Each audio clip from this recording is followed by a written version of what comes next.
मित्रांनो नमस्कार. आपणही कुठे जर शासकीय सेवेत नोकरीला असाल तर ही खास बातमी आपल्यासाठी ठरणार आहे. पण विनंती एकच असेल की व्हिडिओ हा सुरुवातीपासून शेवटपर्यंत पाहावा लागेल.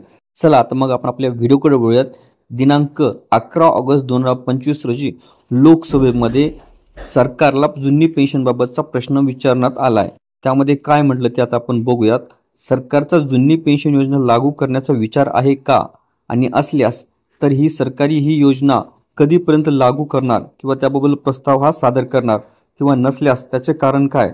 त्यावेळेस वित्तमंत्र्यांनी त्यांना काय उत्तर दिलं ते आता आपण बघूयात. केंद्र सरकारच्या कर्मचाऱ्यांच्या संदर्भात जुनी पेन्शन योजना म्हणजेच ओपीएस पुन्हा लागू करण्याचा कोणताही प्रस्ताव भारत सरकारच्या विचाराधीन नाही. तसंच सरकारी राजकोषावर दीर्घकालीन दायित्वाच्या दृष्टिकोनातून सरकारने ओपीएसला प्रतिनियुक्त केलेले नाही. पुन्हा एकदा त्यांना लोकसभेमध्ये प्रश्न विचारण्यात आला, जर सरकारचा विचार आहे का नवीन पेन्शन योजनेतून बाहेर पडून त्या राज्यांना परवानगी द्यावी ज्यांनी जुनी पेन्शन योजना लागू केली आहे, आणि असल्यास तर तात्पुरती योजना काय केली आहे, आणि नसल्यास तर त्याचं कारण काय, किंवा किती राज्यांनी जुनी पेन्शन योजना ही लागू केली आहे आणि त्या राज्यांकडून सरकारकडे किती पेन्शन निधी जमा केला गेला आहे, आणि त्या रकमेची राज्यांना परतफेड करण्याची सरकारची काही योजना आहे का, व ती कधीपर्यंत जमा करण्यात येणार आहे.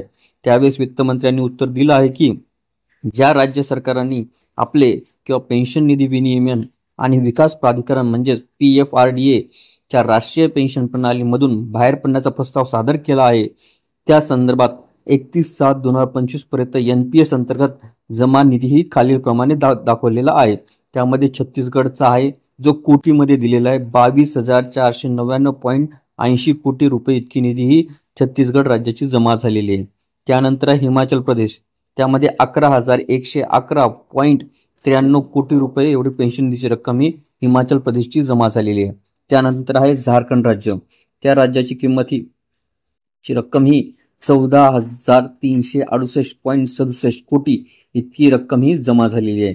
तसंच पंजाब सरकारची 31,960.43 कोटी रुपये इतकी पेन्शन निधीची रक्कम ही जमा झालेली आहे.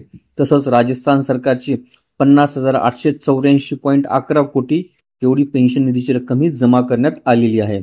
त्यानंतर PFRDA म्हणजेच राष्ट्रीय पेन्शन प्रणाली अंतर्गत निधीचे विनियमन आणि विकास 2015, तसंच पेन्शन निधी विनियमन व प्रकाश प्राधिकरण अधिनियम 2013 आणि त्या अंतर्गत केलेल्या नियमानुसार अशी कोणतीही तरतूद नाही की NPS अंतर्गत राष्ट्रीय पेन्शन प्रणालीसाठी संचित निधीची राज्य सरकारकडे परतफेड केली जावी. अशा पद्धतीने वित्तमंत्र्यांनी त्यावेळेस उत्तर दिलेले आहे. आपल्याला व्हिडिओ आवडले असल्यास चॅनलला नक्कीच लाईक, शेअर आणि कॉमेंट्स करायला विसरू नका. तसेच चॅनलला ऑल नोटिफिकेशन्स ऑन करून सबस्क्राईब करा, जेणेकरून व्हिडिओचे सर्व नोटिफिकेशन्स आपल्याला सर्वप्रथम मिळतील. लवकरच आपण पुढच्या व्हिडिओमध्ये भेटूया. तोपर्यंत नमस्कार.